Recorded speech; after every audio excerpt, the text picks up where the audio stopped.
Jai Hind, dear students. I'm your science teacher, Dr. Preeti Mittal, and the chapter that we are going to start today is gravitation. So we are going to do a one short video for gravitation chapter, and it's going to be a very interesting chapter. So let's start with our chapter. Do you know every object in this universe attracts every other object? So even your books are attracting you, but हमें ये gravitational force of attraction feel नहीं होता. क्यों feel नहीं होता? क्या सच में हर दो ऑब्जेक्ट दुनिया के एक दूसरे को अट्रैक्ट करते हैं अपनी तरफ से? क्या आपकी बुक्स आपको अट्रैक्ट कर रही हैं अपनी तरफ? So we will see to the answer of all these questions today.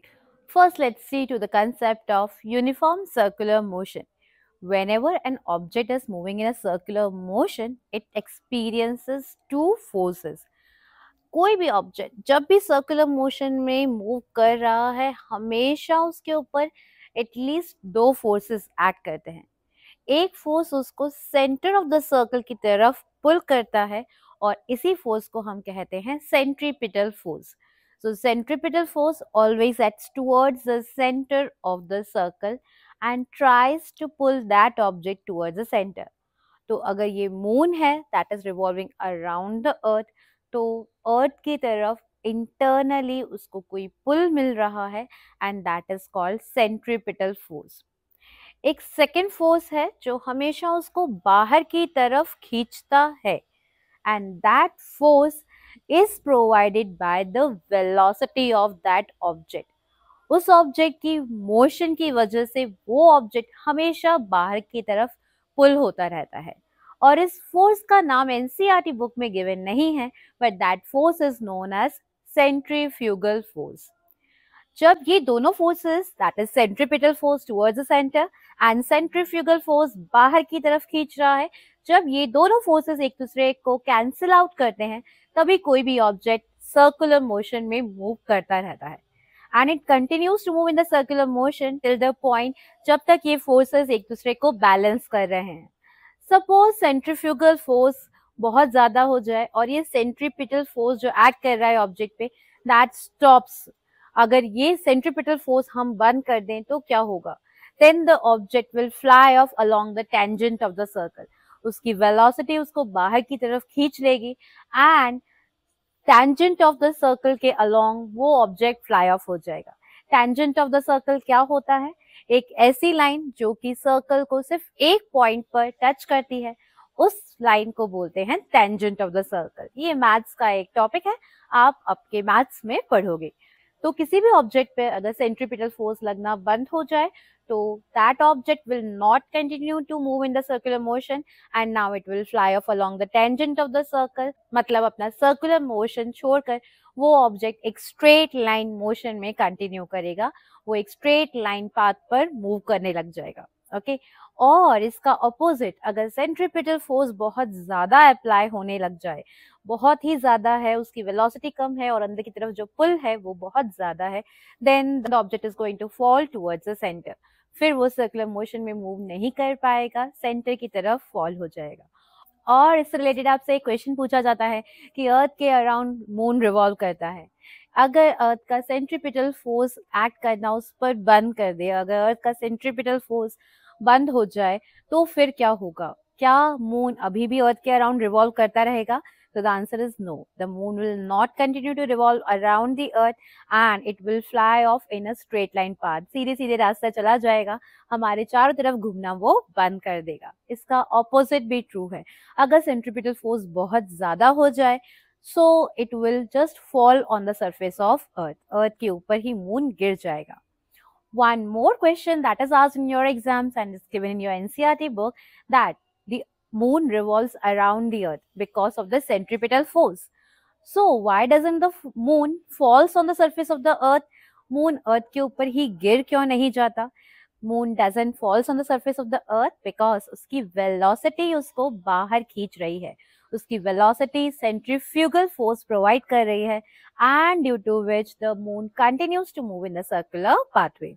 Okay, the centripetal force moon को अर्थ का gravitational force of attraction provide कर रहा है और सेंट्रीफ्यूगल फोर्स जो उसको सर्कुलर मोशन में रखे हुए है that is that is provided by its velocity, which keeps it moving in the circular pathway. Okay, so that is about the motion of the moon around the earth. Similar concept applies to the motion of other planets as well as earth around the sun. सन के around अर्थ move कर रहा है, दूसरे planets भी सन के around revolve कर रहे हैं, उस सब के पीछे basic concept is this only. Okay, I told you one more thing कि कोई भी ऑब्जेक्ट यूनिवर्सली किसी दूसरे ऑब्जेक्ट को हमेशा हमेशा अट्रैक्ट करता है, और इसे ही हम कहते हैं universal law of gravitation. So now let's understand about this law in detail. According to this universal law of gravitation, which was given by Newton, every object in the universe attracts every other object in the universe by a force that is directly proportional to the product of mass of the two objects and inversely proportional to the square of the distance between the two objects. मतलब दुनिया में कोई भी दो objects होते हैं तो वो एक दूसरे की तरफ अट्रैक्ट करते हैं, और कितने फोर्स से अट्रैक्ट करते हैं, ये जो फोर्स है that is directly proportional to the product of masses of the two objects and inversely proportional to the square of the distance between the two objects. ये डिस्टेंस कैलकुलेट करा जाता है from the centre of one of the objects to the centre of the other object. दोनों के centre point से measure करा जाता है distance between the two objects, और इसी को हम कहते हैं universal law of gravitation. And इस फोर्स ऑफ अट्रैक्शन को ही हम कहते हैं ग्रेविटेशनल फोर्स ऑफ अट्रैक्शन, जिसे हम डे टू डे लाइफ में इन जनरल बोलते हैं ग्रेविटी. तो यही वो फोर्स है जिसकी वजह से हम अर्थ की तरफ अट्रैक्ट होते हैं, जिसकी वजह से कोई भी ऑब्जेक्ट अगर आप ड्रॉप करो एक सर्टेन हाइट से, that will fall towards the centre of earth की तरफ आता है वो, because of this force of attraction only.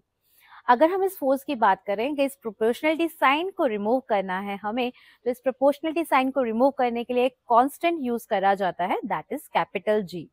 And this capital G is known as universal gravitational constant. तो फोर्स का फॉर्मूला हो जाता है capital G m1 m2 upon distance square. m1 m2 क्या है? Mass of the two objects, जिन दो objects के बारे में हम बात कर रहे हैं, और d क्या है? That is the distance between the two objects. अब ये फोर्स हमें कभी भी अपनी बुक्स के बीच में क्यों फील नहीं हुआ? जब भी कोई ऑब्जेक्ट अर्थ के ऊपर होता है तो उसको एक gravitational force of attraction feel होता है, एंड वी नो कि अगर कोई भी ऑब्जेक्ट गिरेगा तो it comes towards earth. But it doesn't happens with our books that we feel attracted towards our books. ऐसा तो नहीं फील होता हमें ये gravitational force of attraction. Earth के साथ तो हम एक्सपीरियंस कर पाते हैं, we can feel that force, but यही फोर्स ऑफ अट्रैक्शन हमें किसी दो ऑब्जेक्ट्स में और तो कभी फील नहीं होता.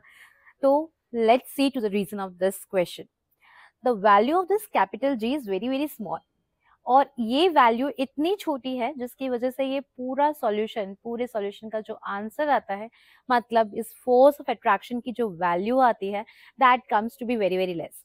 इस कैपिटल जी की वैल्यू होती है 6.67 into 10 to the power -11. 10 to the power -11 means divide करना है आपको 1 के बाद 11 जीरो से, तो ये टोटल वैल्यू फोर्स की हो जाती है बहुत छोटी.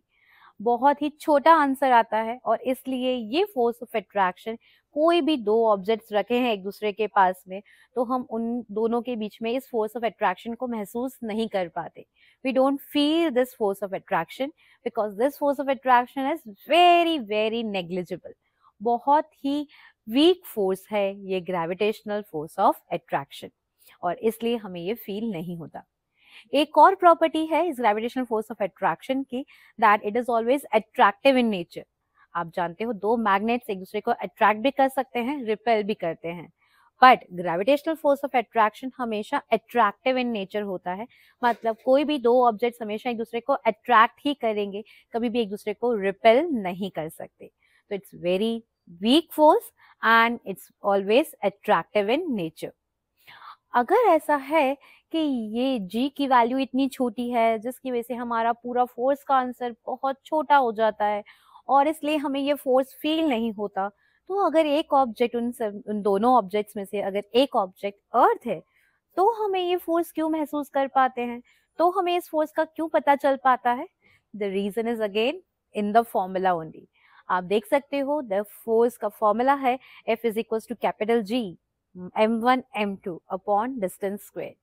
तो जब ये one of the object is earth, तो ये m1 क्या हो जाएगा? Mass of earth.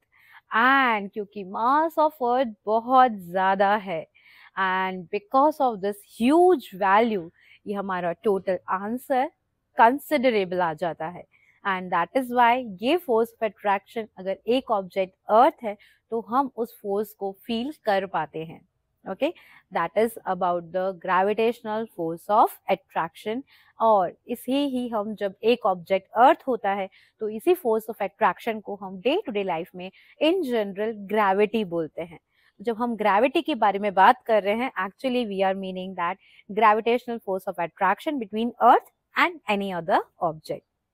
एक बात और, क्या अगर हम एक एप्पल की बात करें that is on the surface of अर्थ, तो क्या जिस फोर्स से अर्थ उस एप्पल को अट्रैक्ट कर रहा है, is the force applied by the Apple on the earth also the same?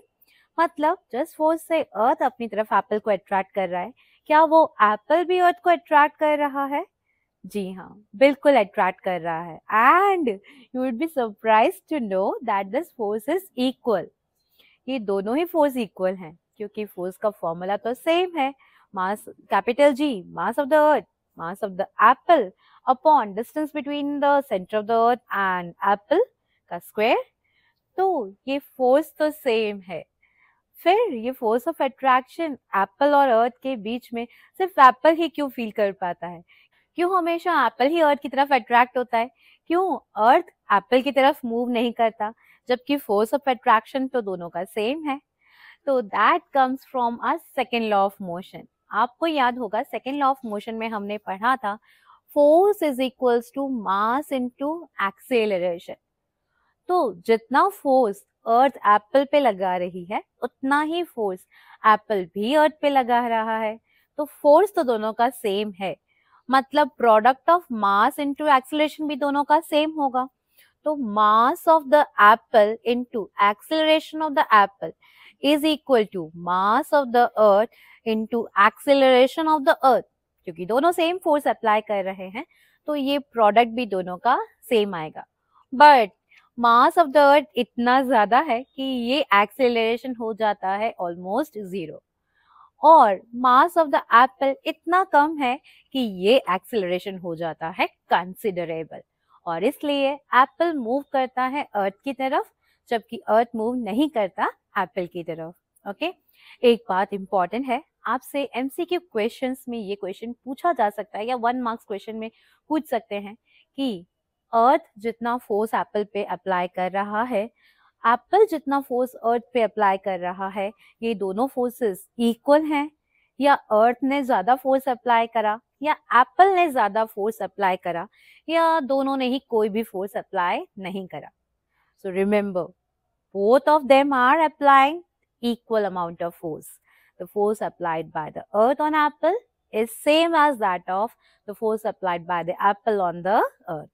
ठीक है, I hope this concept is clear to you all. और अब आप जानते हो कि अर्थ एप्पल की तरफ क्यों नहीं मूव कर रहा, क्योंकि एप्पल है बहुत छोटा सा और हमारा अर्थ है बिल्कुल भारी भरकम, बहुत सारा मास है उसमें, और इसलिए एक्सेलरेशन हो जाएगा उसका बिल्कुल छोटा सा, बिल्कुल ना के बराबर, means almost zero only. So whatever we have covered up to now, इसमें से यूनिवर्सल लॉ ऑफ ग्रेविटेशन बहुत इंपॉर्टेंट है। डायरेक्ट डेफिनेशन पूछ सकते हैं आपके एग्जाम्स में, and you should definitely know the formula. एक और इम्पॉर्टेंट चीज probably for 1 marks is the unit of capital G। Capital G की आपसे यूनिट पूछ लेते हैं और वो यूनिट हम बिल्कुल भी याद नहीं करेंगे, हम 1 सेकेंड में उसको बस कैलकुलेट कर सकते हैं। तो आप सब जानते हो that this force is equal to capital G m1 m2 upon distance square. Okay, capital G का आपको यूनिट पता करना है, याद नहीं करेंगे, पता कर लेंगे। तो फोर्स की यूनिट होती है न्यूटन, कैपिटल G की तो हमें पता नहीं है, निकालनी है। मास इनटू मास, मास का ऐसा यूनिट होता है kg, तो kg मल्टीप्लाइड बाय kg बन जाएगा kg square. Upon distance square. Distance का ऐसा यूनिट होता है मीटर्स, तो डिस्टेंस का स्क्वायर मतलब मीटर स्क्वायर। अब फाइंड आउट करना है g की वैल्यू, तो g को उसी साइड छोड़ देते हैं, बाकी सारी वैल्यूज को अपोजिट साइड शिफ्ट कर देते हैं। So it becomes newton, metre ऊपर जाएगा, so it will become newton metre square. KG denominator बन जाएगा, अपोजिट साइड जाएगा तो साइड चेंज हो जाएगा, तो it becomes upon KG square. तो कैपिटल जी का यूनिट हो जाएगा न्यूटन मीटर स्क्वायर पर KG square. It's an important question as a 1 marks question in your exams, जिसको हम याद बिल्कुल नहीं रखेंगे, जल्दी से फाइंड आउट कर लेंगे। फॉर्मूला बस याद रखेंगे, formula is capital G m1 m2 upon distance square, और ये डिस्टेंस को हम रेडियस ऑफ द अर्थ के स्क्वायर से भी रिप्रेजेंट करते हैं when one of the objects is earth.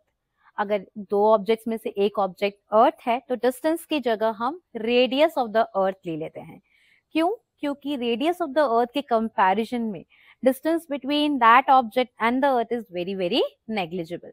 अगर हम किसी ऑब्जेक्ट की बात करें जो अर्थ के सरफेस से 4-5 किलोमीटर ऊपर है, तो उस ऑब्जेक्ट का अर्थ के सरफेस से जो डिस्टेंस है वो बहुत ही नेग्लिजिबल है, and radius of the earth is a big value. तो डिस्टेंस की जगह हम यूजुअली बस रेडियस ऑफ द अर्थ का स्क्वायर कंसिडर कर लेते हैं। Okay, this value of capital G was calculated by Henry Cavendish. Again, it could be a 1 marks question. So who found out the value of capital G? Henry Cavendish was the scientist who found out the value of capital G. He calculated the value of capital G by using a sensitive balance. Okay, so remember that. Next, किस type के questions इस topic के basis पे किस type के numericals आ सकते हैं? One sort of numericals that could be there is, you know, the formula of force is capital G m1 m2 upon distance square. एक टाइप के क्वेश्चंस आ सकते हैं, आपको किसी भी दो ऑब्जेक्ट्स के मास दे दिए जाए और distance between them is given and you are asked to calculate the force of attraction.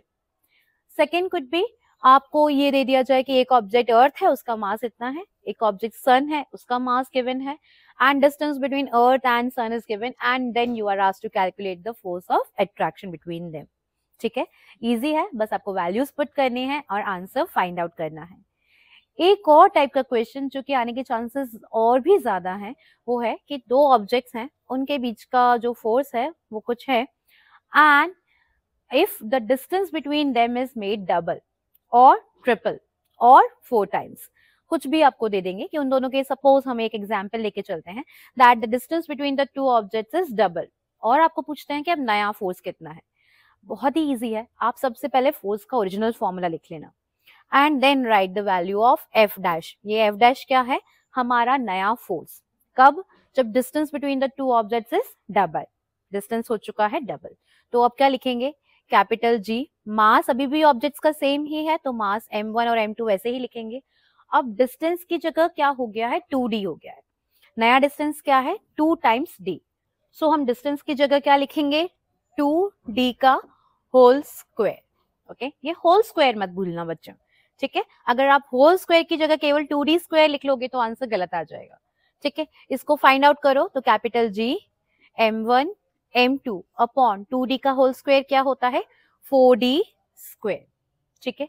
Capital G m1 m2 upon d square, अरे ये तो वैल्यू है f की, तो f डैश कितना हो जाएगा? f डैश हो जाएगा capital G m1 m2 upon d square, that is equal to force divided by 4। तो अगर डिस्टेंस हो जाता है डबल तो फोर्स, नया फोर्स कितना हो जाएगा? ओरिजिनल फोर्स के 1/4। So that's easy. अगर इसी जगह आपको डिस्टेंस 2 टाइम्स की जगह 3 टाइम्स देते तो आप इधर 3d का होल स्क्वायर कर लेते and then it would be 9d square. Okay, 3 का स्क्वायर 9, 9d स्क्वायर, तो f अपॉन 9 वैल्यू आ जाती, ठीक है? तो आपको ऐसे डिफरेंट क्वेश्चंस का दे सकते हैं। एनसीईआरटी में ऐसे कुछ क्वेश्चंस गिवन भी हैं and we are definitely going to practise all the questions given in NCERT book. But I hope इस टाइप के क्वेश्चंस के लिए आपको अब मेरी हेल्प की जरूरत नहीं पड़ेगी, आप अपने आप इजीली कैलकुलेट कर सकेंगे। Okay, now comes the applications of the universal law of gravitation. That is again a 1 or 2 marks question in your exams. So the applications of universal law of gravitation are as follows. First is, it is the force that binds us towards the surface of the अर्थ. इसी force की वजह से हम अर्थ पे stable रह पाते हैं. Okay, so this is the force that binds us towards the surface of the earth. अगर next is tides, the occurrence of high tides, low tides, that all occurs because of the gravitational force of attraction of the moon and the sun. हाँ, इसकी वजह से ही सन अपनी तरफ पानी को attract कर रहा है, ओशन वाटर को. मून पानी को अपनी तरफ अट्रैक्ट कर रहा है, जिसकी वजह से पानी ऊपर मूव करने की कोशिश करता है, मून की तरफ मूव करने की कोशिश करता है, and that only causes the water to move high up, and that only causes the tides. So tides are also a result of universal law of gravitation. And the third application of universal law of gravitation is motion of the earth around the sun or any other planet around the sun moving. That is because of universal law of gravitation. In fact, the motion of moon around the earth is also because of this law of attraction. Because of this force of attraction, the earth is revolving around the sun and the moon is revolving around the earth.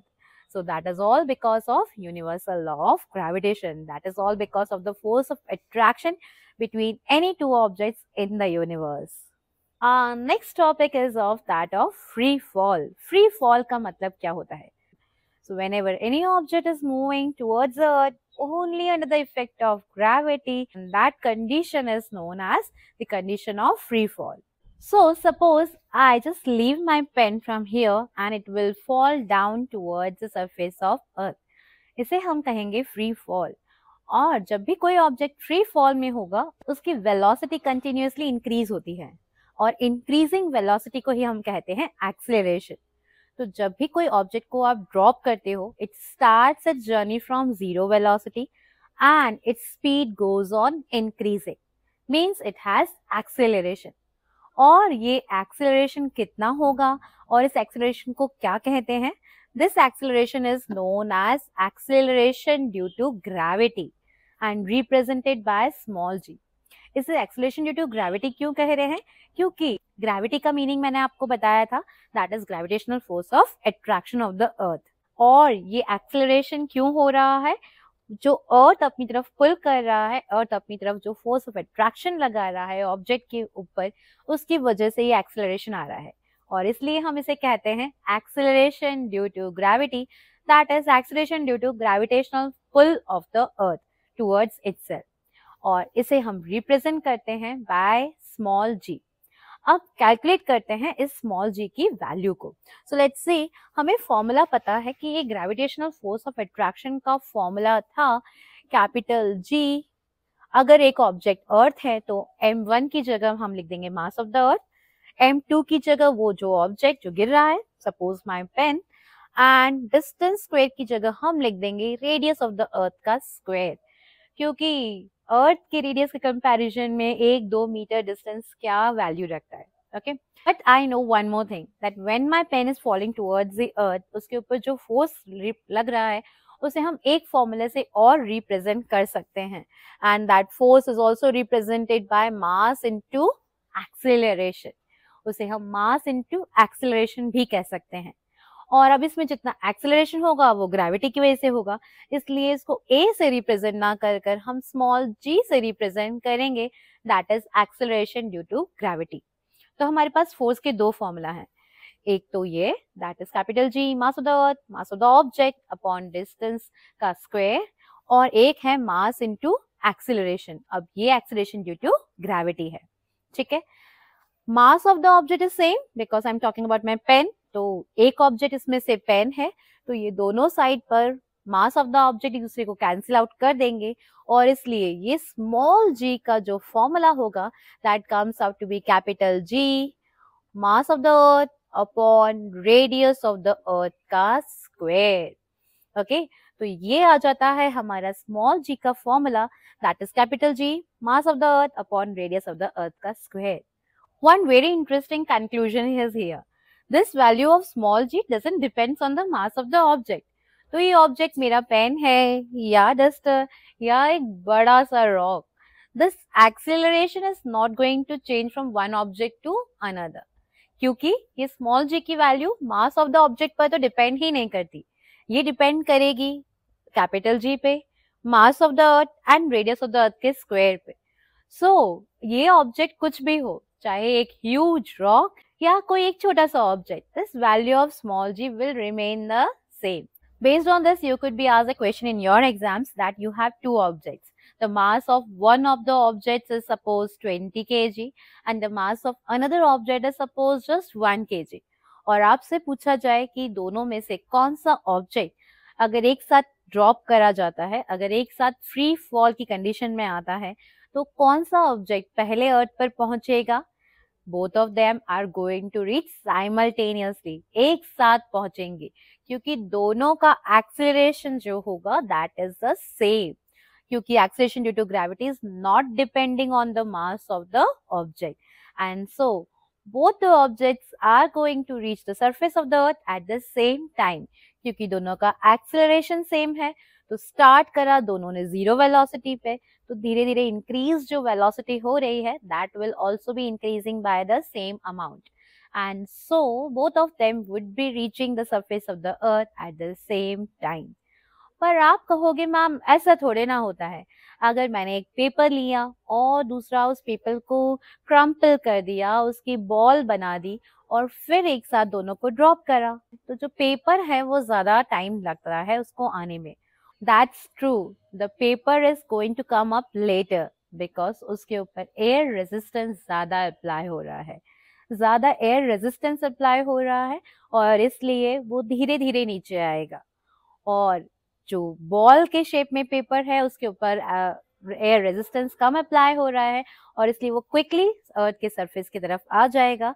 So practically it's seen कि air resistance plays its role and अलग अलग objects comes at a different acceleration, but theoretically अगर air resistance को हटा दिया जाए तो both the objects are going to come towards the earth at the same time.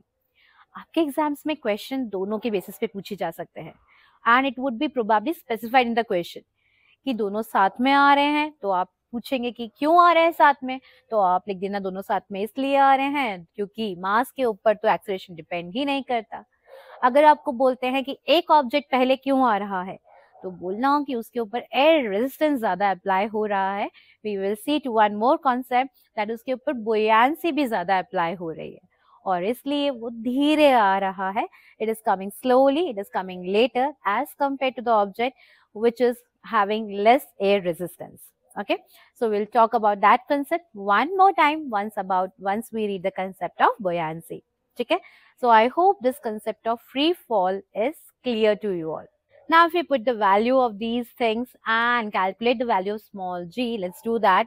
So the value of capital G is 6.67, or you can write 6.7 into 10 to the power minus 11 into mass of the earth is 6 into 10 to the power 24 kg, and radius of the earth is 6.4 into 10 to the power 6 meters का whole square। अगर हम ये values रखते हैं and we calculate that, calculations करते हैं, the value of small g comes out to be 9.8 metre per second square. Metre per second square क्यों कहा? क्योंकि ये एक्सेलरेशन की यूनिट है, तो एक्सेलरेशन की यूनिट होती है मीटर पर सेकेंड स्क्वायर, और if it's specified in the question, जो वैल्यू स्पेसिफाइड है वो आपको लेनी पड़ेगी। बट अगर क्वेश्चन में स्पेसिफाइड नहीं है तो आप g की वैल्यू 9.8 या 10 मीटर पर सेकेंड स्क्वायर, दोनों में से कुछ भी जो आपके लिए इजी है वो ले सकते हो। Based on this concept of free fall, we will be practicing many numericals. बहुत सारे न्यूमेरिकल्स इसके बेसिस पे एग्जाम्स में आते भी हैं। सो हमने 3 इक्वेशंस ऑफ मोशन पढ़े थे इन द मोशन चैप्टर। सो उसी इक्वेशंस ऑफ मोशन को आप जी के टर्म्स के बेसिस पे चेंज भी कर सकते हो। For example, when an object, first equation of motion was v is equals to u plus at। अब अगर आपको इसको g के टर्म्स में लिखना है तो आप इसको लिख सकते हो v is equals to u plus gt। Acceleration की जगह एक्सेलरेशन ड्यू टू ग्रेविटी आ जाएगा। Okay, similarly second equation of motion was s is equals to ut plus half at square। So let's write down that s is equals to ut plus half at square। अब इसी को अगर हम free fall के terms में लिखेंगे तो displacement की जगह हम दे देते हैं हाइट को। इंस्टेड ऑफ डिस्प्लेसमेंट हाइट बोलेंगे, क्योंकि ऑल द थिंग्स डिस्प्लेसमेंट जो भी होगा that will be in the terms of height. तो s की जगह हम लिख सकते हैं h, that is height, and a की जगह हम लिख देंगे एक्सेलरेशन ड्यू टू ग्रेविटी। तो फॉर्मूला हो जाएगा h is equal to ut plus half gt square. नए फॉर्मूला याद बिल्कुल नहीं करने हैं, आप वही फॉर्मूला लिख सकते हैं, उन्हीं फॉर्मूला को यूज करके आप इक्वेशन सॉल्व आउट कर सकते हैं। ओके, सो ओवर बर्डनाइज करने की बिल्कुल भी जरूरत नहीं है अपने आप को। जो 3 इक्वेशंस ऑफ मोशन आपको याद हैं, बस उन्हीं को यूज करिए, और g की वैल्यू, जब भी एक्सेलरेशन की वैल्यू आती है तो आप g की वैल्यू पुट कर दीजिए। Okay, last equation of motion was v square is equals to u square plus 2as, so we'll write that, or we can write that v square minus u square is equal to 2as. okay, आप लिख सकते हो third equation motion v square minus u square is equals to 2as, और अब नया हो जाएगा v square minus u square is equals to 2g, और s की जगह हम लिख देते हैं हाइट, डिस्प्लेसमेंट की जगह हम हाइट लिखते हैं, तो फॉर्मूला हो जाएगा v square minus u square is equals to 2gh। Okay, तो ये 3 इक्वेशंस ऑफ मोशन को यूज करके हम कर सकते हैं बहुत सारे न्यूमेरिकल्स। एक चीज जो बहुत ज्यादा इंपॉर्टेंट है, याद रखने की जरूरत है, न्यूमेरिकल्स में बहुत इंपॉर्टेंट है, एंड पे very well attention, is that कोई भी ऑब्जेक्ट अगर फ्री फॉल की कंडीशन में है, ऊपर से नीचे आ रहा है, तो आप उसकी इनिशियल वेलोसिटी क्या लोगे? It is dropped from a certain height, उसको बस ड्रॉप कर दिया है, तो ड्रॉप करा है तो इनिशियल वेलोसिटी वुड बी 0, तो उसकी इनिशियल वेलोसिटी आप क्या ले लोगे? That would be 0। Second thing, उसका एक्सेलरेशन क्या लोगे? Acceleration due to gravity, that is equal to 9.8 metre per second square. Okay, height आप फाइंड आउट कर सकते हो, फाइनल वेलोसिटी आप फाइंड आउट करोगे। ओके, तो ये वैल्यूज आप यूज करोगे जब कोई भी ऑब्जेक्ट फ्री फॉल की कंडीशन में है, नीचे आ रहा है, तो बस याद रखना उसकी इनिशियल वेलोसिटी आप खुद वैल्यू ले लोगे, दैट इज 0, इनिशियल वेलोसिटी 0 रहेगी, और स्मॉल g की वैल्यू आप 9.8 भी ले सकते हो, 10 भी ले सकते हो, जो भी आपके कैलकुलेशंस के लिए इजी हो। ठीक है, इसके ऑपोजिट अगर कोई भी ऑब्जेक्ट अर्थ से अपने ऊपर की तरफ फेंका है, तो क्या होंगी उसकी वैल्यूज? तो उसकी वैल्यू इनिशियल वेलोसिटी की गिवन होगी क्वेश्चन में, आप फाइंड आउट करोगे। ये u की वैल्यू कभी भी 0 नहीं होगी, क्योंकि आपको कुछ इनिशियल वेलोसिटी प्रोवाइड उसको करनी पड़ेगी, तभी वो मूव करेगा, तभी वो ऊपर जाएगा, नहीं तो वो ऊपर नहीं जाएगा, नीचे ही गिरेगा। ओके, तो आपको इनिशियल वेलोसिटी उसको प्रोवाइड करनी पड़ेगी when you are throwing some object upwards in the upward direction. Okay, second thing, उसकी फाइनल वेलोसिटी कितनी होगी? एक टॉप मोस्ट पोजीशन पर जाने के बाद उसकी फाइनल वेलोसिटी हो जाएगी 0, और उस पॉइंट पर पहुंचने के बाद वापस वो अर्थ की तरफ नीचे गिरना स्टार्ट हो जाएगा। तो जब भी आपको बोला है कि एक ऑब्जेक्ट है, आपने उसको एक सर्टेन वेलोसिटी से ऊपर की तरफ फेंका है, तो आप उसकी फाइनल वेलोसिटी हमेशा कितनी ले लोगे? That would always be 0, that is its velocity at the top most position, उसको आप 0 कैलकुलेट करोगे। Okay, very important one more thing is that अब उसकी वैल्यू, जो g की वैल्यू होगी, that is equal to -9.8 metre per second square और -10 metre per second square. याद रखना बच्चों, अब एक्सेलरेशन नहीं हो रहा है उसमें, उसमें हो रहा है डी एक्सेलरेशन। डी एक्सेलरेशन क्यों? क्योंकि वो अगेंस्ट ग्रेविटी जा रहा है, ग्रेविटी के अगेंस्ट जा रहा है, इसलिए आप क्या करोगे? स्मॉल g की वैल्यू नेगेटिव लोगे। आपने वैल्यू नेगेटिव क्यों ली है? क्योंकि उसमें एक्सेलरेशन नहीं, डी एक्सेलरेशन हो रहा है। डी एक्सेलरेशन मतलब उसकी वेलोसिटी कम हो रही है, it started with a certain velocity और उसकी फाइनली वेलोसिटी 0 होने वाली है, तो it's decreasing in its velocity, and so उसकी वेलोसिटी डिक्रीज हो रही है, और इसलिए आप एक्सेलरेशन की वैल्यू नेगेटिव लोगे। अब इतनी वैल्यूज अगर आपने सही ले ली, तो आपके न्यूमेरिकल्स गलत होने का कोई चांस नहीं है। We are going to practice many numericals based on these formulas, but एक ही चीज का याद रखना होगा, बस इनिशियल वेलोसिटी आप प्रोवाइड करोगे, फाइनल वेलोसिटी हो जाएगी 0 अगर वो ऊपर की तरफ जा रहा है तो, और स्मॉल g की वैल्यू होगी नेगेटिव, दैट इज -9.8 और -10 metre per second square. Okay, so we will practice many numericals, but later on. Now let's have a look at one more concept related to the value of small g. Now let's see to some very interesting things. This small g value depends on the mass of the earth and the radius of the earth का square. अगर हम moon की बात करें तो ये तो हमने कैलकुलेट करा था अर्थ पे एक्सेलरेशन ड्यू टू ग्रेविटी। क्या मून पर भी acceleration due to gravity same है? So let's see to that. अगर हम मून की बात करें तो acceleration due to gravity on moon is equals to capital G, क्योंकि ये तो यूनिवर्सल ग्रेविटेशनल कांस्टेंट है, इसकी वैल्यू यूनिवर्स में हर जगह सेम ही रहती है, तो कैपिटल जी की वैल्यू कहीं पर भी चेंज नहीं होगी। मास ऑफ द अर्थ की जगह हो जाएगा mass of moon, and radius of the earth की जगह हो जाएगा रेडियस ऑफ मून का स्क्वायर। तो ये value it's not the same as that of earth. अगर हम फाइंड आउट करें तो स्मॉल जी की वैल्यू मून पर आती है, स्मॉल जी की वैल्यू अर्थ के कंपैरिजन में 1/6। So the value of small g on moon is 1/6 of its value on earth. तो अर्थ पे जो ये एक्सेलरेशन ड्यू टू ग्रेविटी है वो कम है। क्यों? बिकॉज उसका मास कम है, उसका रेडियस डिफरेंट है, and so the acceleration due to gravity का जो वैल्यू होगा that is small g on earth divided by 6। It's 1/6 that of its value on earth. अगर आप इसको कैलकुलेट करते हो तो it comes out to be 9.8 divided by 6 and it comes out to be 1.63 meter per second square.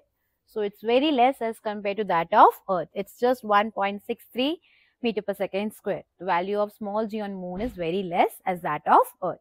एक और बात है, क्या अर्थ पर हर जगह पर एक्सेलरेशन ड्यू टू ग्रेविटी की वैल्यू सेम रहेगी या अलग अलग प्लेसेस पे अलग अलग चेंज हो सकती है? So let's see to the effect of this small G at different places on earth. Earth का शेप एग्जैक्टली स्फेरिकल नहीं होता। Earth ka shape is somewhat oval like this. Now you can see that the radius of the earth at poles is different as compared to the radius of the earth on equator. Equator पे radius ज़्यादा है, poles पे radius कम है। और आप देख सकते हो कि ये जो small g की value है that is inversely proportional to the radius of the earth का square. Here E doesn't represent the radius at the equator, it just represents the radius of earth. तो मैं E हटा देती हूँ, ठीक है। अगर radius of the earth equator पे ज्यादा है तो वहां पर small g की वैल्यू कम होगी, because they are inversely proportional to each other. The small g is inversely proportional to the radius square. तो जहां पर भी रेडियस की वैल्यू ज्यादा है, you know that radius of the earth is more at equator as compared to that on poles. So the value of small g on equator would be less as compared to its value on poles. क्योंकि वहां पर radius ज्यादा है तो acceleration due to gravity कम होगा, और radius poles पर कम है तो वहां पर एक्सेलरेशन ड्यू टू ग्रेविटी ज्यादा है। Okay, so this is one concept that we will be using shortly. अभी थोड़ी सी देर में मैं आपको इसके बेसिस पे एक क्वेश्चन बताती हूँ, क्वेश्चन किस तरह से आता है। Okay, next topic that we are going to see about is the concept of mass and weight, जहां पर हम इस नॉलेज को वापस से अप्लाई करने वाले हैं। So let's see to the concept of mass and weight. Mass of a person is a measure of its inertia and this mass of a person remains constant, it doesn't changes from place to place. तो आप अर्थ पे कहीं भी चले जाओ, और you go on moon और in the space, your mass is going to remain constant because mass is a constant value. So mass is a measure of inertia and it is a constant value. And mass का ऐसा unit होता है KG.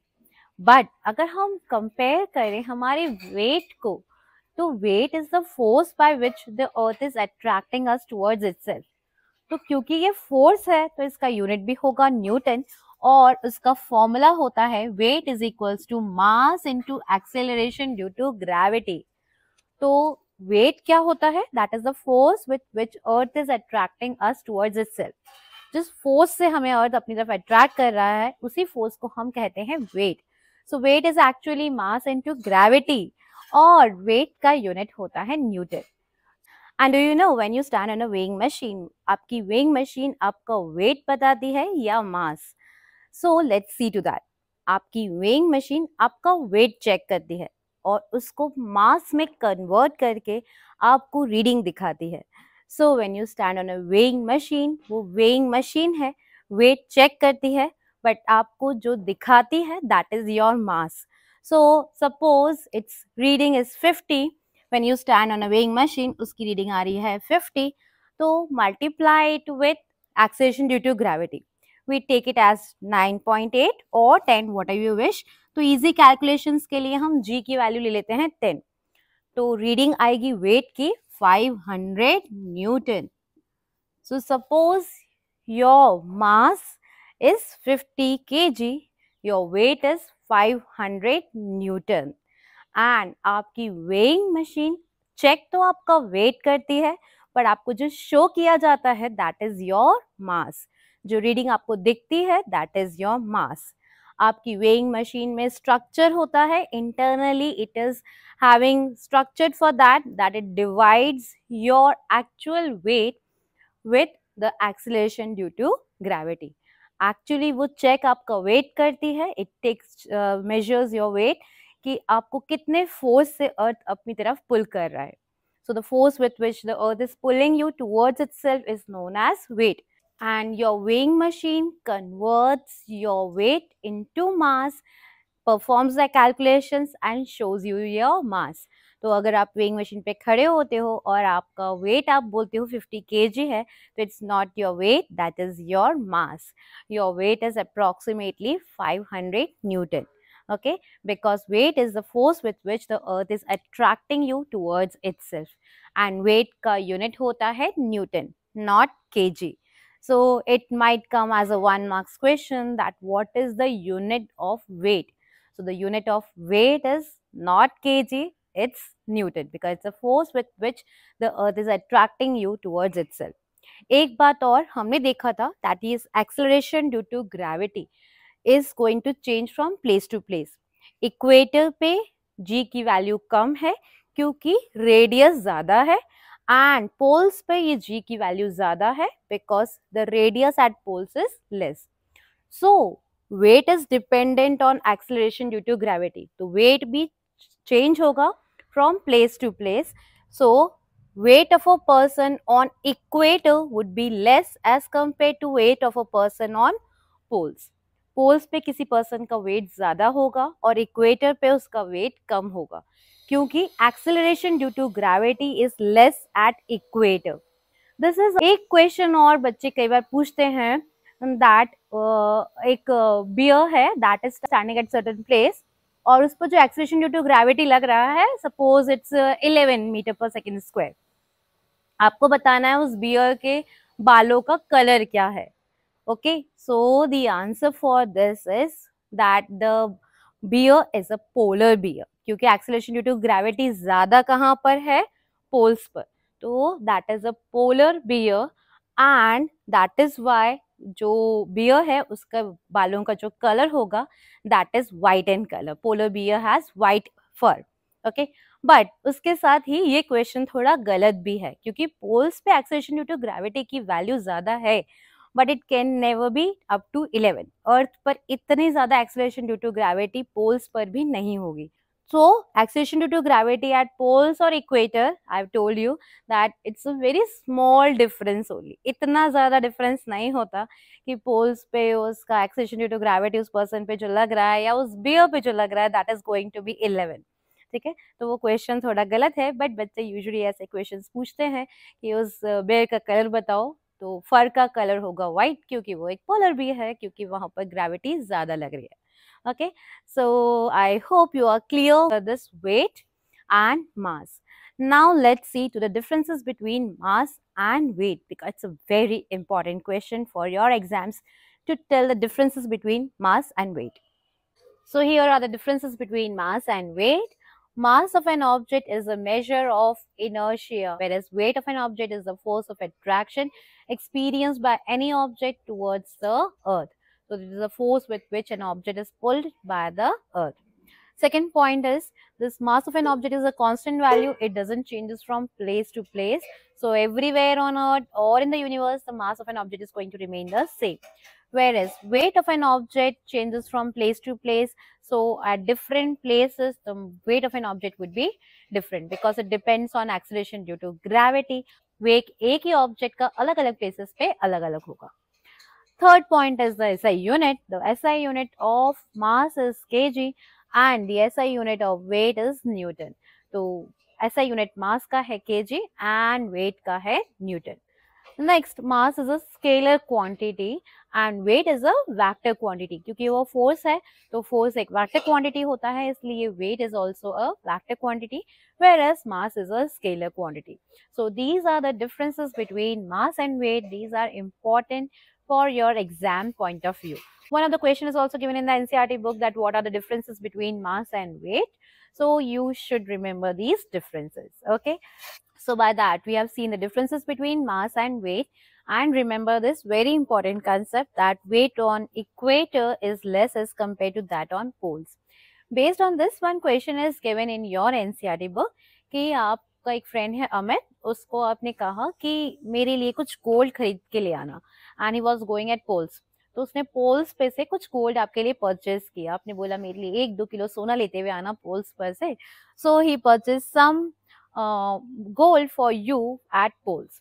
जब उसने आपको hand over किया, you were at equator, आपको आके इक्वेटर पे हैंड ओवर किया, आपने उसका वेट चेक करा तो आपको लगा अमित ने आपके साथ कर दिया है धोखा, क्योंकि उसने तो आपको कम गोल्ड दिया। आपने तो 1 किलो गोल्ड मंगवाया था, बट ये गोल्ड का वेट तो थोड़ा कम आ रहा है। तो क्या अमित ने आपके साथ सच में धोखा किया? No, he did any fake to you. उसने आपके साथ कोई धोखा नहीं किया है, because weight at poles is more as compare to that on equator. इसलिए जो गोल्ड का वेट पोल्स पर उसको सही मेजर हो रहा था, वो आपको थोड़ा कम मेजर हो रहा है, आपको थोड़ा कम लग रहा है, because now you are at equator. So based on this, that question is given in your NCERT book, that क्या अमित ने किया है धोखा? तो बिल्कुल भी नहीं। The weight that he is telling you, he is not telling you any lie. The weight he is telling you, that difference is because of the weight measured at poles and that at equator. One more thing that I would like to add extra, that's not there in NCERT now. Updated versions में, नए versions में वो concept नहीं given है, but earlier it was there कि अगर आप अर्थ के सरफेस से एक सर्टेन हाइट पर जाते हो, if you go very high about the surface of the earth, तो जो ये एक्सेलेरेशन ड्यू टू ग्रेविटी है, इसकी वैल्यू सेम रहेगी, बढ़ जाएगी या कम हो जाएगी। तो याद रखना कि ये जो एक्सेलेरेशन ड्यू टू ग्रेविटी है, अगर आपका डिस्टेंस अर्थ से दूर जाते हो तो ये radius of the earth plus height, ये h अगर हाइट पे आप जा रहे हो, ये रेडियस ऑफ द अर्थ है, तो अब ये r स्क्वायर की जगह आपको ये डिस्टेंस स्क्वायर लेना पड़ेगा, और ये डिस्टेंस क्या हो जाएगा? Radius of the earth plus h का होल स्क्वायर। क्योंकि ये वैल्यू बढ़ रही है तो ये वैल्यू हो जाएगी कम। तो अगर आप अर्थ के सरफेस से बहुत दूर जाते जाते हो, तो आपके ऊपर जो एक्सेलेरेशन ड्यू टू ग्रेविटी लग रहा है, that is going to decrease. This acceleration due to gravity would be less if you are going at great height from the surface of earth. Okay, so as you go higher and higher, this value of small g is going to decrease. One important concept. One more concept is there. हम अर्थ के अंदर dug करते हैं and we go deep inside the earth.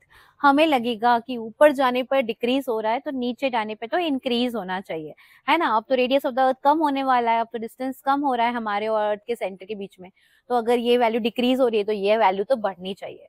But actually you will find that if you go deep inside the surface of the अर्थ, यहाँ पर भी आपका जो एक्सेलेरेशन ड्यू टू ग्रेविटी है, ये डिक्रीज हो जाएगा। अब आप बोलोगे ये क्यों डिक्रीज हुआ? चलो, ऊपर तो लॉजिकल था, हाइट बड़ी थी तो ये रेडियस बढ़ गया था, डिस्टेंस का स्क्वायर बढ़ गया, डिस्टेंस का स्क्वायर बढ़ गया, तो ये स्मॉल जी की वैल्यू डिक्रीज हो गई, समझ में आता है। बट अर्थ के अंदर जा रहे हैं तब ये डिक्रीज क्यों हो रहा है? ये तो बढ़ना चाहिए, क्योंकि डिस्टेंस का स्क्वायर तो कम हो रहा है, डिस्टेंस कम हो रहा है तो ये वैल्यू बढ़नी चाहिए। बट ऐसा नहीं होता, ये बढ़ता नहीं है, ये कम ही होता है। क्यों कम होता है?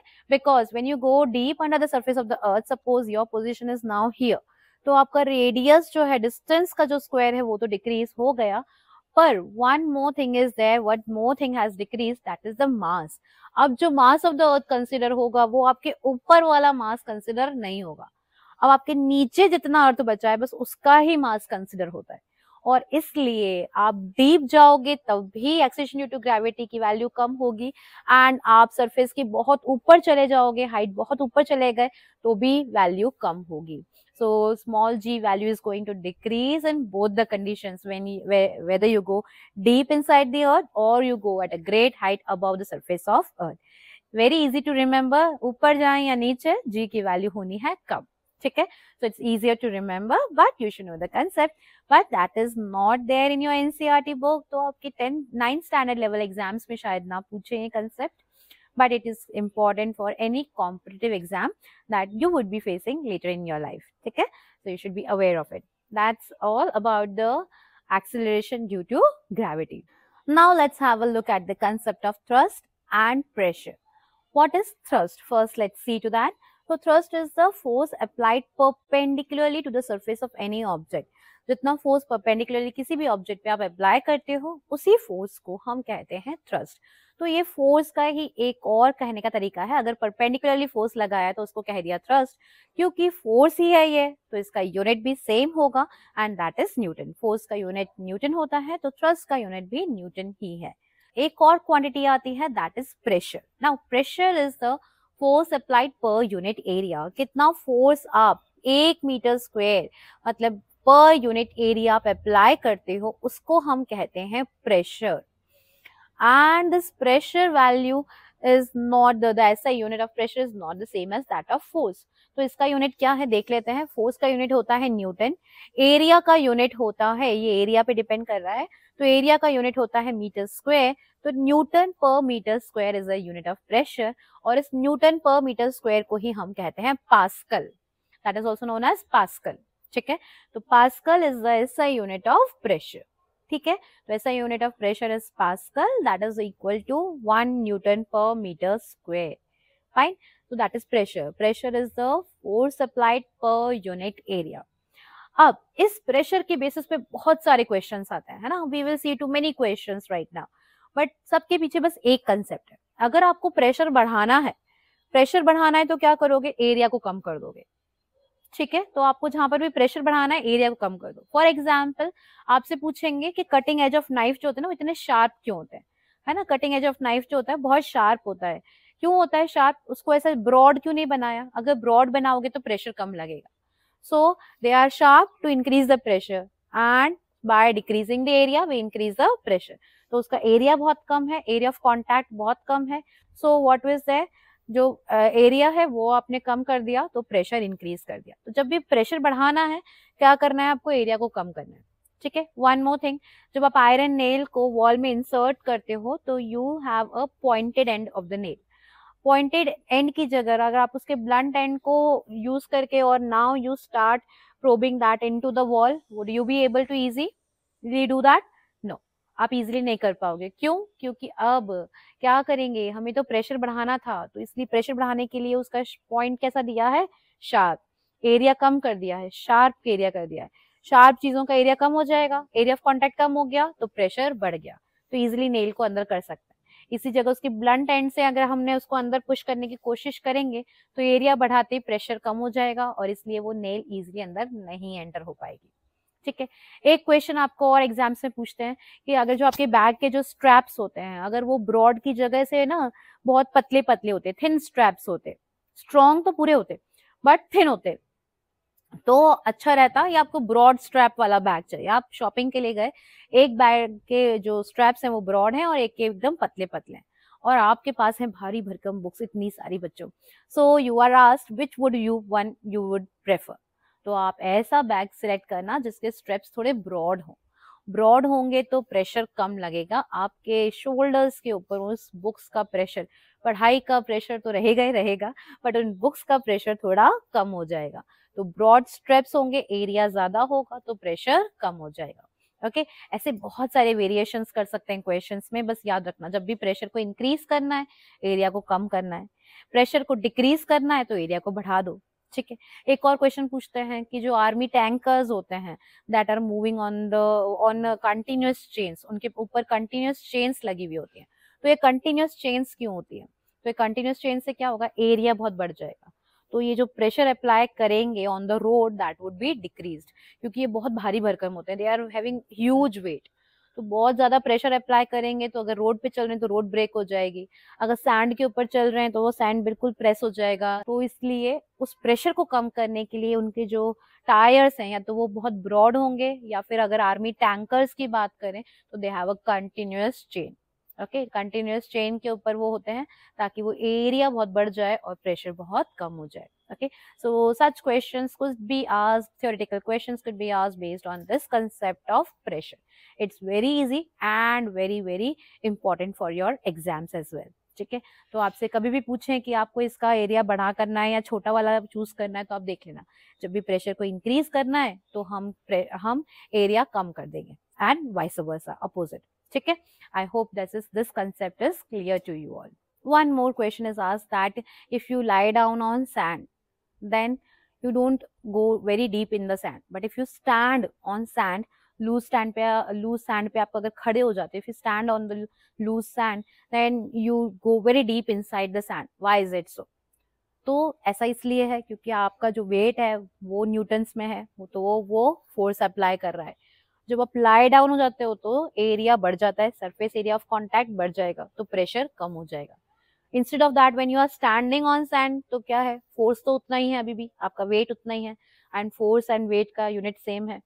बट अब क्या हो गया, एरिया ऑफ कॉन्टैक्ट कम हो गया. एरिया ऑफ कॉन्टैक्ट कम होते ही प्रेशर बढ़ गया, तो सैंड के ऊपर प्रेशर ज्यादा लग रहा है और इसलिए आप बहुत ज्यादा डीप घुस जाओगे उस सैंड के ऊपर. ठीक है, तो आप लेट जाओगे सैंड पे तो प्रेशर कम हो जाएगा, खड़े हो जाओगे सैंड पर तो प्रेशर इंक्रीज हो जाएगा.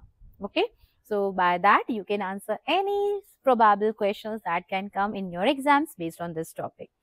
Some numericals could also be asked on based on this topic, पर उसमें भी आपको बस वही कैलकुलेट करना है, फोर्स कैलकुलेट कर लो और एरिया ऑफ कॉन्टैक्ट कैलकुलेट कर लो. एरिया आपको पता है लेंथ इनटू ब्रेथ होता है, तो लेंथ इनटू ब्रेथ करके एरिया फाइंड आउट कर लो, and you can find out that pressure ज्यादा लग रहा है किस कंडीशन में प्रेशर कम हो रहा है, और that could be calculated very easily.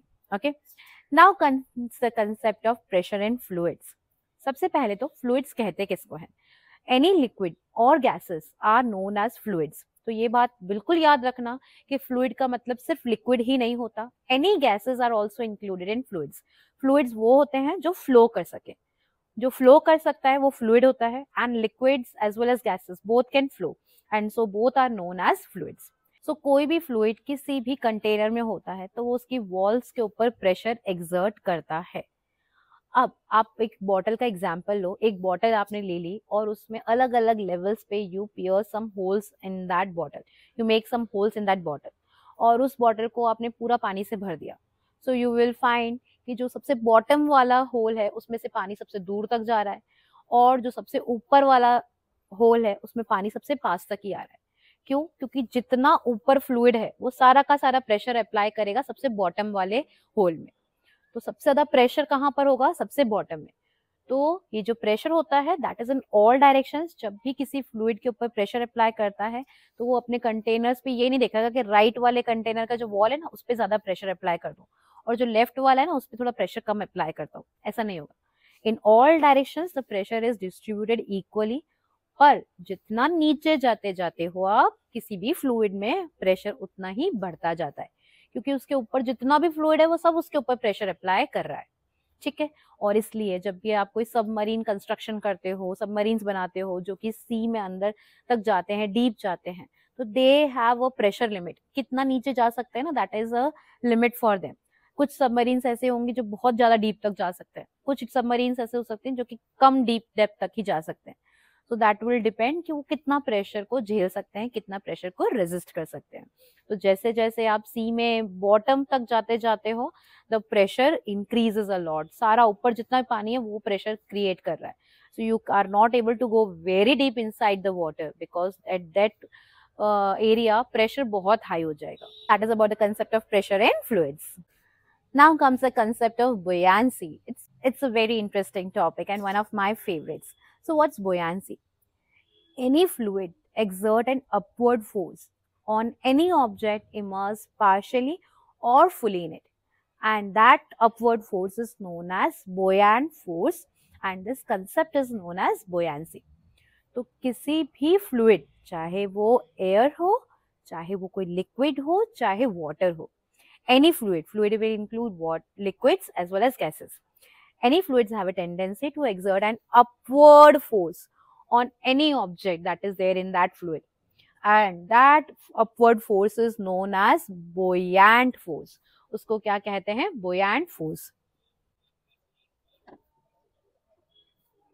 तो अगर आप कोई भी ऑब्जेक्ट को देखो तो उसके ऊपर एक्चुअली दो फोर्सेस लग रहे हैं।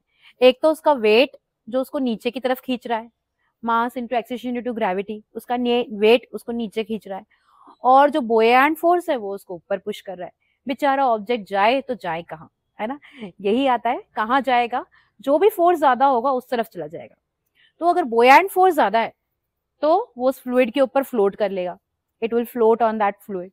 और अगर उसका वेट ज्यादा है तो वो सिंक हो जाएगा। If it is there in water, suppose it is there in water, एक ऑब्जेक्ट है वाटर के अंदर है, अब उसके ऊपर बोयेंट फोर्स ज्यादा है तो वो फ्लोट कर लेगा, और अगर उसका वेट ज्यादा है तो वो सिंक कर जाएगा। ओके, तो वेट ज्यादा है तो सिंक कर जाएगा, या अपवर्ड फोर्स ज्यादा है तो वो फ्लोट कर जाएगा। तो ये दोनों फोर्स में से जो भी फोर्स जीतेगा उसका इफेक्ट उस ऑब्जेक्ट के ऊपर दिखेगा। अब अगर हम चाहते हैं कि कोई ऑब्जेक्ट हमारा फ्लोट करे तो क्या करना पड़ेगा, उसके ऊपर बोयेंट फोर्स जो लग रहा है वो बढ़ाना पड़ेगा। So when we are constructing ships we want that they should float, they shouldn't sink. So to make them float we have to increase the buoyant force on them. अब आप बोलोगे मैम बोयेंट फोर्स को हम कैसे increase करेंगे, बोयेंट force तो अपने आप लग रहा है तो अपने आप ही बढ़ेगा, कम होगा, हम कैसे किसी चीज के ऊपर बोयेंट फोर्स को इंक्रीज या डिक्रीज कर सकते हैं। So that was calculated by the great scientist Archimedes. Archimedes ने ये फाइंड आउट करा था कि बोयेंट फोर्स की वैल्यू कितनी होती है। कैलकुलेट कर सकते हैं क्या हम इस बोयेंट फोर्स को, और अगर हमने कैलकुलेट कर दिया तो क्या इस बोयेंट फोर्स की वैल्यू को हम इंक्रीज या डिक्रीज कर सकते हैं। Let's see to that. So here we come to the Archimedes principle given by the scientist Archimedes, और इसलिए इसका नाम ही है Archimedes principle.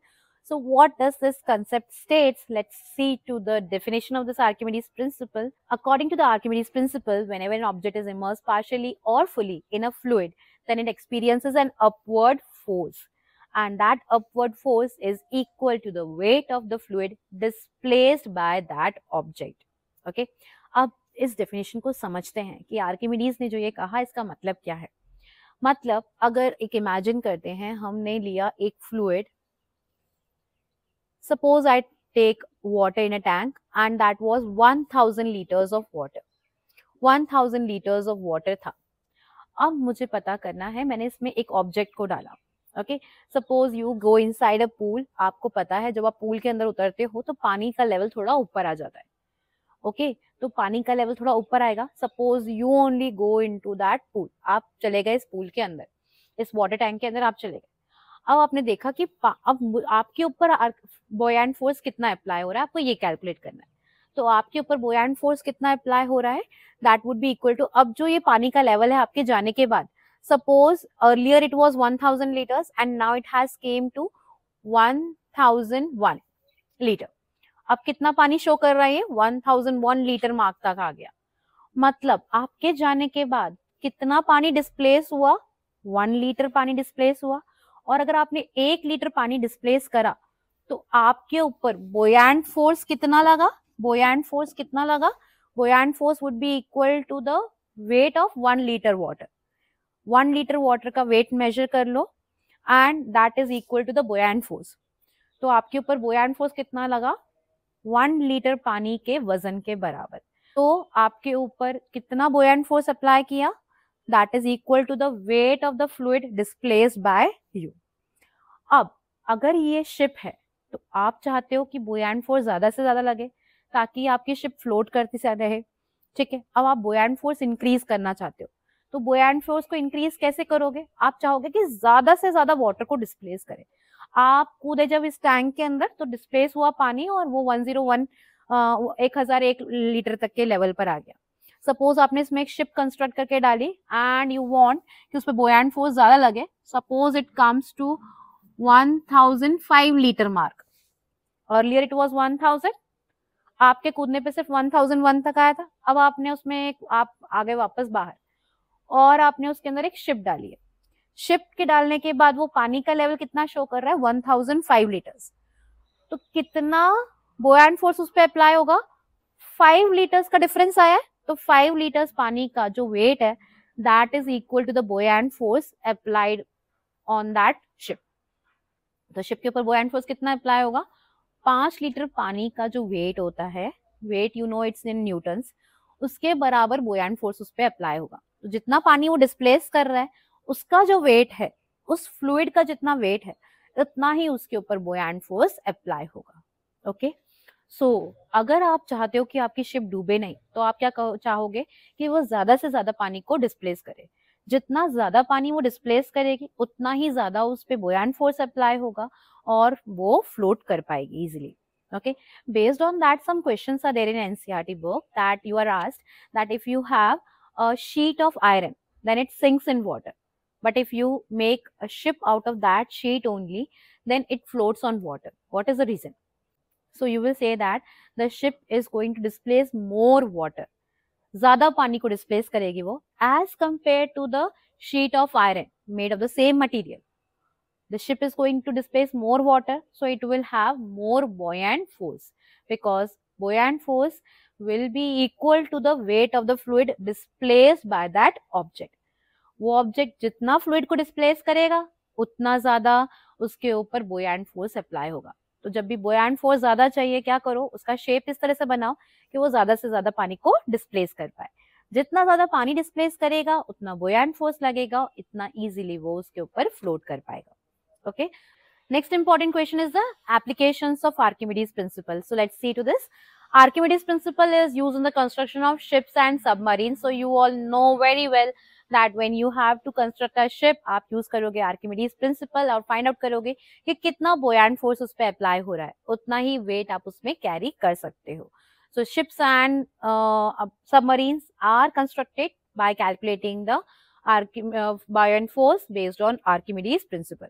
Second is lactometers. They are constructed using Archimedes principle. Lactometer होता क्या है? Lacto word comes from milk. Lactose होता है milk के अंदर. तो lactometer is used to find out the purity of milk. आपका दूध कितना पानी मिलाया है दूध वाले ने, आपको ये पता करना है, तो आप lactometer यूज कर सकते हो. उससे आपको मिल्क की डेंसिटी पता चल जाएगी और उससे पता चल जाएगा कि दूध वाले भैया ने उसमें आज कितना पानी मिलाया. Okay, so to know the purity of your milk, you can use lactometers. That is based on Archimedes principle. Third is hydrometers that can check the purity of any fluid. तो किसी भी fluid की purity पता करनी हो तो you use hydrometers and that is also based on the density concept only. आप उसकी density पता कर सकते हो और आपको पता है कि pure substance की density कितनी होती है, उससे compare कर लो तो आपको पता चल जाएगा कि आपका जो fluid है वो कितना pure है और उसमें कितनी मिलावट है. Okay, so to check the purity of any liquid you can use hydrometers. So these all are the applications of Archimedes principle. I hope that is all clear to you. Now we come to the last concept of floating or sinking. ये छोटे बच्चों से start हो जाता है ये concept. कोई भी चीज float करेगी या sink करेगी तो बहुत easy है. अगर किसी भी चीज की density किसी fluid से कम है तो वो उस पर float कर लेगी. For example, oil को अगर आपने पानी में डाला तो ऑयल की डेंसिटी होती है कम, पानी की डेंसिटी होती है ज्यादा. So oil is going to float on water because its density is less than that of water. इसी तरह से आपने हनी को पानी में डाला तो हनी सिंक हो जाएगा पानी के अंदर क्योंकि उसकी डेंसिटी पानी से ज्यादा है. So if a density of a substance is more than that of the given fluid, it is going to sink in that fluid. तो कौन डूब जाएगा? जो भारी होगा वो डूब जाएगा, जो हल्का होगा वो तैर जाएगा. तो इसमें क्या मुश्किल बात है ना? It's very easy. So anything that is having less density, it is going to float. More density, it's going to sink. ठीक है. सेकेंड अपन फ्लोट और सिंक बता सकते हैं बुयान फोर्स पे कि इस पे कि बुयान फोर्स ज्यादा लग रहा है तो फ्लोट हो जाएगा, बुयान फोर्स कम है, वेट ज्यादा है तो वो सिंक हो जाएगा. ठीक है, तो वेट ज्यादा है तो सिंक हो जाएगा, बुयान फोर्स ज्यादा है तो फ्लोट हो जाएगा. So either on the base of buoyant force you can tell, अगर शिप के बारे में या आयरन पीस के बारे में पूछा है तो, और अगर आपसे एक लिक्विड और दूसरे लिक्विड के बारे में पूछ रहे हैं तो आप डेंसिटी के बेसिस पे उसको बता सकते हो कि वो फ्लोट करेगा या सिंक करेगा. Okay, that is all about the concepts. We have completed the entire chapter. All the theory concepts of the chapter we have completed in this video, and next we will be practicing the numericals of the chapter. एक बात और, एक question और, one very interesting question based on this buoyant forces. You are given equal weights of iron and cotton. Suppose both are 100 kg. एक 100 kg का iron bar है आपके पास और एक 100 kg का वेइंग स्केल पे जब आप मेजर करो तो 100 kg आ रहा है. तो आपसे पूछेंगे एक्चुअली इन दोनों में से कौन सा ज्यादा भारी है. एक्चुअली इन दोनों के वजन सेम है और वन इज लाइटर और वन इज हेवियर. ओके, आपसे पूछेंगे कौन सा भारी है और कौन सा हल्का. दिमाग में जो सबसे पहले आता है ना वो लगता है 100 kg iron is heavier than 100 kg of cotton.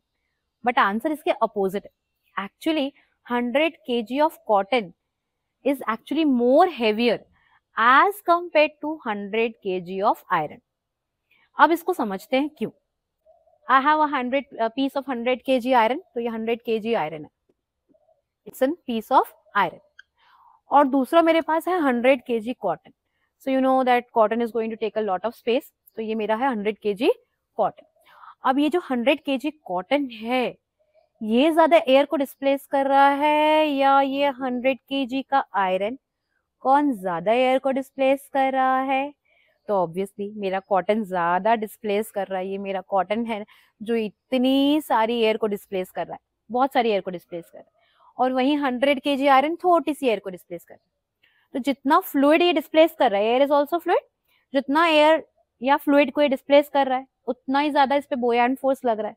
तो बोयंट फोर्स किस पे ज्यादा लग रहा है?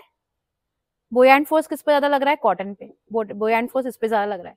इस पे तो छोटा सा बोयंट फोर्स लग रहा है. ठीक है. और इसका वेट जो है वो नीचे की तरफ एक्ट कर रहा है. पर क्योंकि आपने जब वेइंग स्केल पर मेजर करा है ना, वेइंग स्केल पे देखा है दोनों बराबर थे, पर जब दोनों को बराबर किया वेइंग स्केल पे दोनों इक्वल आ रहे हैं, बट उस टाइम पर बोयंट फोर्स तो ज्यादा कॉटन पे लग रहा था. तो इसका इफेक्टिव जो फोर्स आया, मतलब इफेक्टिव फोर्स मतलब जो वेइंग स्केल पे फोर्स आएगा वो कौन सा वाला आएगा? इसका वेट नीचे है, बोयंट फोर्स ऊपर है. आपका वेइंग स्केल जो मेजर करेगा that would be weight minus buoyant force. क्योंकि इसमें बोयंट फोर्स ज्यादा था, तो जो आपका वेट शो कर रहा था weighing scale, that was a lesser reading, क्योंकि एक्चुअली इसका वेट ज्यादा है. ओके क्योंकि इस पे बोयंट फोर्स ज्यादा लग रहा अप्लाई हो रहा है, इसलिए हल्का लग रहा है आपको. इतना हल्का है नहीं जितना हल्का आपको लग रहा है. ये सेम कंडीशन होती है. एक बार ट्राई करना, if you go on in a pool, try to आप किसी को उठाने की कोशिश करना है ना, try to just lift your mother और योर सिस्टर है ना in your hands. You will find कि जिसको आप लैंड पे उठा नहीं पाते उसको आप इजीली पानी के अंदर उठा लोगे. क्यों उठा लोगे? क्योंकि उसको बोयंट फोर्स ज्यादा लग रहा है. तो अब वो आपको हल्का लगेगा, हल्का है नहीं, हल्का लगेगा. Same thing happens with cotton also. It appears to be lighter in weight because उसके ऊपर बोयंट फोर्स ज्यादा अप्लाई हो रहा है. सो एक्चुअली कौन हेवियर है? अगर बोयंट फोर्स को हटा दिया जाए तो कौन हेवियर है? The 100 kg cotton is heavier as compare to 100 kg piece of iron. क्योंकि वो लाइटर क्यों है, वो हेवियर क्यों है एक्चुअली? क्योंकि उसको बोयंट फोर्स ने हल्का बना रखा था.